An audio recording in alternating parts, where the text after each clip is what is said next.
Some stories aren't written in books. They're scribbled in the margins of sacrifice, etched in silence, and carried in the hearts of those who gave up everything for someone else to rise. This is Ada's story, a story of quiet courage, unspoken love, and the power of a promise made under a fading sky.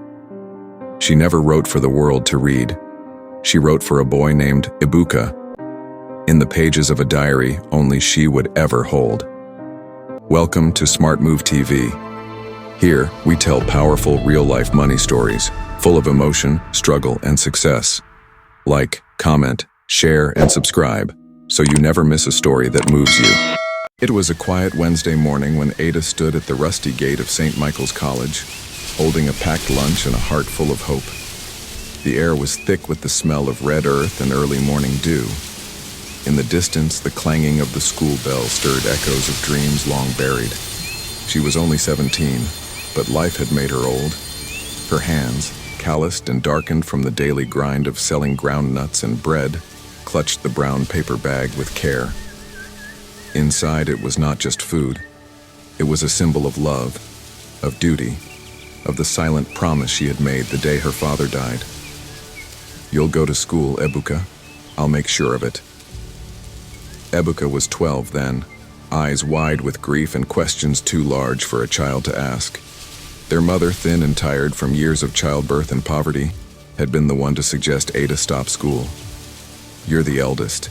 Help me take care of them. Your time will come." But Ada knew that time rarely returned for girls like her.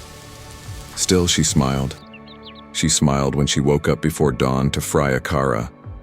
She smiled when the sun scorched her back and her feet ached from standing all day.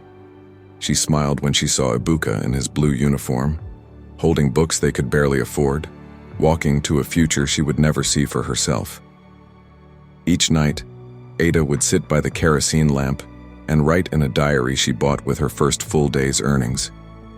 The cover was soft, brown, and worn from her touch, and in it she wrote letters.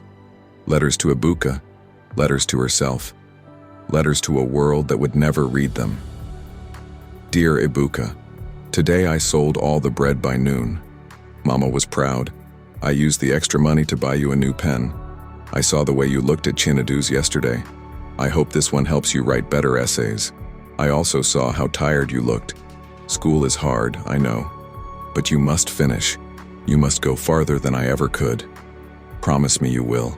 I love you always. Your sister, Ada." Those letters were her voice, her release. She poured every bit of herself into them, knowing Ebuka might never read them. She didn't mind. It wasn't about recognition. It was about remembering that her sacrifices had meaning. In their small two-room home, Ada was everything. She cooked, cleaned, sold food, and taught Ebuka how to speak proper English when he struggled with his essays.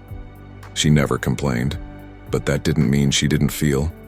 Sometimes, in the stillness of the night, she'd hold the diary to her chest and cry. Not because she wanted pity, but because dreams, when buried, still find ways to whisper. She dreamed of being a teacher once, of standing before a chalkboard, calling names, writing alphabets. She dreamed of being called Miss Ada and dressing in fine clothes. But now, her name was rarely called. It was on a humid Tuesday evening when Ebuka came home with the scholarship letter. "Auntie Ada, I got it. I got the scholarship to Royal Heights Secondary School." He danced around the room, the joy of youth spilling over. Their mother wept with pride, and Ada, she just smiled. "God has done it," their mother cried, hugging her son tightly. Ada sat quietly, watching. The letter was like a key to a door she had no access to. Still, she clapped. She cooked his favorite meal that night, and when he went to bed, she wrote again. "Dear Ebuka, you did it. You really did. I'm so proud of you. Royal Heights will be tough, but I know you can shine there. Please don't forget who you are. Don't let the new place change you. And if they ever laugh at you for where you came from, just smile. Tell them your sister sells bread with pride. One day, you will understand everything I couldn't say.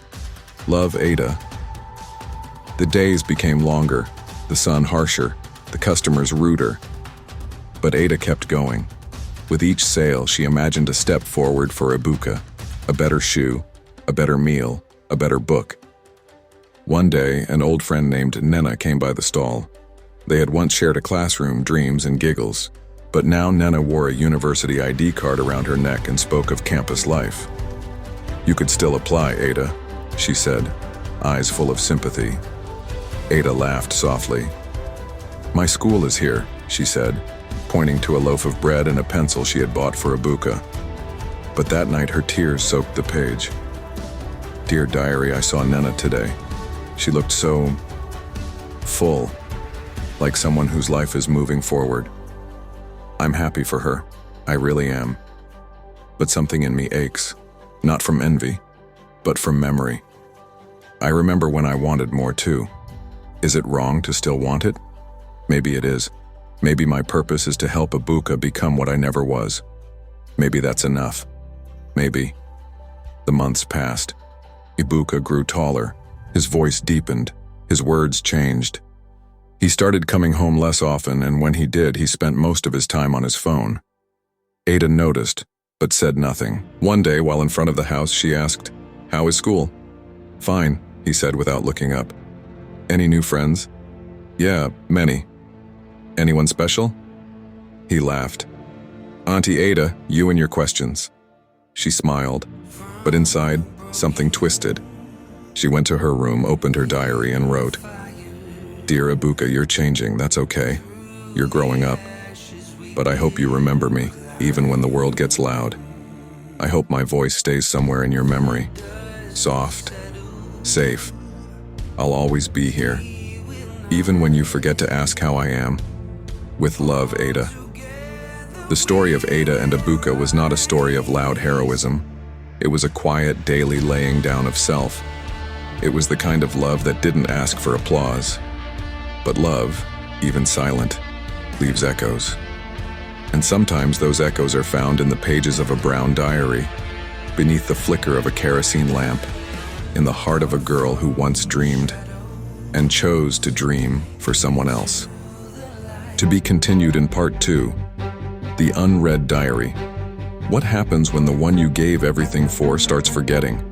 Will Ada's quiet sacrifices ever be known, or will they fade with time?